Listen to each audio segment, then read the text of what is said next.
Hey, what is up guys? David here from Overland Nomad, and I'm going to be giving you the reasons why I think my rooftop tent setup is way better than my camper setup. Let's get right into it. So, this is a 1981 camper that I have here in the back, and I also have a hard shell rooftop tent setup. I have both.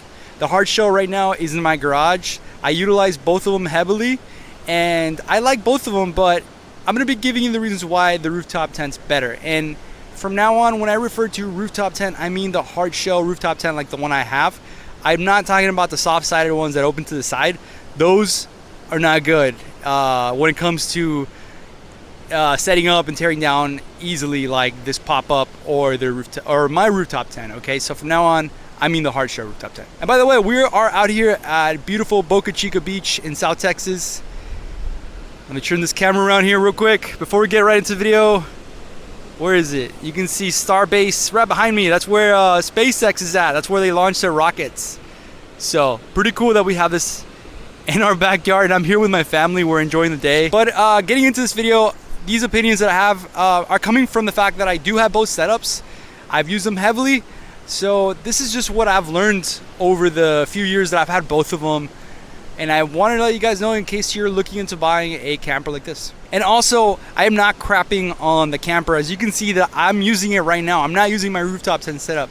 It has its pros and cons. And I'm going to make a separate video talking about why I love the pop-up camper, okay? I'm going to make a video separate to this one on why I love it. But this one's just comparing the rooftop tent and why it's my favorite setup out of all the setups I've ever had. So let's get right into the first one, which would be obviously the weight. So you can see this camper is heavy, but it could be a lot heavier. There's heavier campers. This is a four-wheel camper, like I said earlier. The frame is all aluminum, making them really light and making them perfect for off-roading. And I would have to say that probably weighs around 700 to 900 pounds, somewhere in there, already loaded with all the stuff, water or whatever. And comparing that to a rooftop tent, obviously, there's no comparison. The rooftop tent with the bed rack that I have, me and my friend can lift it. It's gonna be a little bit of a struggle. It's heavy, but both of us can lift it, no problem if we had to, which I did last time. So the weight, obviously main factor. Number two would be not as nimble as a rooftop tent. So when it comes to going on backcountry trails and all that stuff, if you run into trees, you're gonna be hitting them. You know, if there's tight trails, it's gonna be, might not be able to even do them. If that's what you're going to be doing, a lot of backcountry, really tight roads, then it might be an issue. When I drove this thing to Colorado, I did some of those kind of like, I was getting to the mountain passes and even those trails that they were kind of like mountain passes were a little difficult when other cars would go through because of the camper. And well, obviously the Tundra is pretty wide. So comparing to a rooftop tent won't be in the way, especially the way I have it set up where it kind of goes with the roof line. It's not a problem at all, and it's actually very, very aerodynamic compared to this thing, which is it's just a brick in the back of your bed. If you're comparing this to a hard roof, like those campers that don't pop up, obviously this is a lot more nimble and more aerodynamic. And talking about weight and being not aerodynamic, you obviously know that this is going to consume way more fuel than a rooftop tent, but it's not too bad. I haven't done the numbers when it comes to comparing the MPGs with the rooftop tent. It's not as bad on the Tundra. The Tundra already is a thirsty vehicle. It might take like 2 or 3 MPGs off, but it's not that bad. Rooftop tents, like the hard shell tents, can be as fast to set up as my pop-up camper. And I can tell you that the other type of rooftop tents that are soft shell, I'm not talking about those. Those are kind of a pain, honestly. I wouldn't get one of those again. That was actually my first rooftop tent was one of those, and I probably wouldn't get one of those. Kind of pain to set up, and mostly pain to tear down. I hated it. But when it comes to the hard shell, it can be as quick as popping this thing. Next up on the list is losing bed space, and that's an obvious one. The camper takes up the whole bed of the Tundra, as you can see here. And the way I have the rooftop tent set up on the Tundra is I still get to keep the bed space. I have it all there. I might not be able to fit tall objects, like let's say you put a washing machine or something like that. It's not gonna fit, but when it comes to off-roading, I'm able to store all my gear in the back of the bed. Everything fits in there. chairs, tables, a fridge, everything you could throw in the back, and you still have your sleeping platform on top.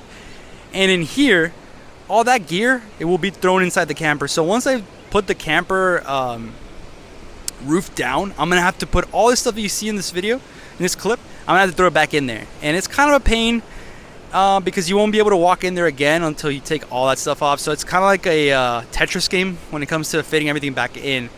So rooftop tent, you still get to keep your bed space, and in this, you don't. You lose it. And campers like these can get really expensive. Let's say you get a brand new one from 4-Wheel Camper. I think they're going like low 20s or maybe already to 30s. I don't even know, but they're getting expensive. And thanks to COVID and all that crap, all the camping and overlanding scene went really popular. So people are wanting to get out. They want to go out and camp. And having a pop-up camper like this is really nice to have. My camper, I bought it a few years ago. It didn't cost me much. It was a very small amount. So campers like these are going for a few $1,000s from in this state. I mean, it's a 1981. It's an old model. I mean, it's old. So you can find them right now $2,000 to $5,000 depending where you live in the U.S. Like let's say you live in California, somewhere where camping is really, really popular. Then there's gonna be a lot more in demand. Where I live here in South Texas, no one really cares for them, not many.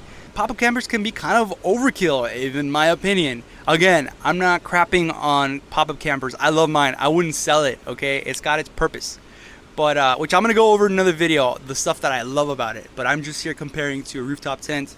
And I think it can be kind of overkill. There's a lot of stuff in campers that you really don't need if you're gonna be going camping and overlanding, that kind of setup. This is kind of like what I would consider, in my opinion, a very rugged RV. This has a sink, it's got a bed, you could technically put a toilet in here, you could put a shower on the outside, so it's a little overkill for when it comes to what people call overlanding, which is more of like going in the backcountry, going camping and off-roading. You can't go off-roading too hard in this thing for sure, okay? Next topic would be cooking outside is better, in my opinion. When you have a camper like this, you usually stay more inside the camper, which is great. I love being in there. But I learned that also it's nice to have all your living stuff outside.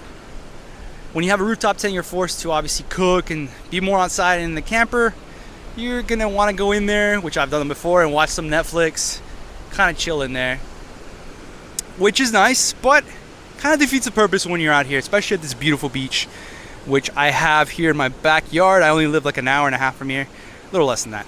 So to me, which I've done a lot of camping, and you watch my videos on this channel, I've done a lot of camping in this camper, and I've now done a lot of camping in my rooftop tent. And one thing I really enjoyed on my last trip to Mexico was me and my dad would cook outside in the back of the tailgate. I would just pop the tailgate, and in matter of, I would say, a minute, we were already starting to cook. Because you would just slide out your camping bins that I have, get the propane stove, the fridge is in the back of the truck, and you're all good to go. It's perfect, and there's something about being more outside like that is nice. Comparing to the camper, you're gonna have to pop it open, you're gonna cook inside, all that. Hi Ezra, hi Emmy. Another reason why the rooftop tent's better is, let's say you're gonna join your friends. Let's say your friends are like, hey, let's go camping, let's do a little expedition trip through who knows where, right? And they're running rooftop tents, or they're not running any of that at all. They're just bringing regular tents. You having this kind of camper in the back is gonna slow you down, and it's gonna slow them down. I can tell you that. I don't care what truck you have, unless you have some insane, like, Dodge Ram on 40s or something, I don't know. But you're gonna slow them down because you're gonna be more careful with the camper, okay? A camper like this one, this is a 4-wheel camper, is made for off-roading in that sense. Off-roading meaning like coming to the beach. I'm not talking about rock crawling, okay? That's gonna be overkill for it. But you have to be more careful when you have a camper in the back. It's gonna be shaking a lot and stuff. So you're gonna be slowing down your buddies. So that's another thing to think about. The rooftop tent, when I went to Mexico, you would forget that it's in the back. You're just gunning it through, keeping up with everyone. You don't have an issue. My Tundra didn't feel it, obviously.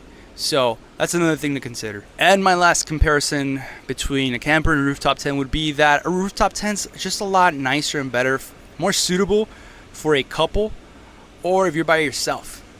You know, a camper like this is perfect for a family like I have with me right now, but it's rooftop tent is just a lot easier, and I think it's just more suitable for a person if you're just going by yourself, you're going with your girlfriend, or like I did with my dad. Alright guys, so that's the end of this video. I just want to give you guys my 2 cents on why I love the rooftop tent.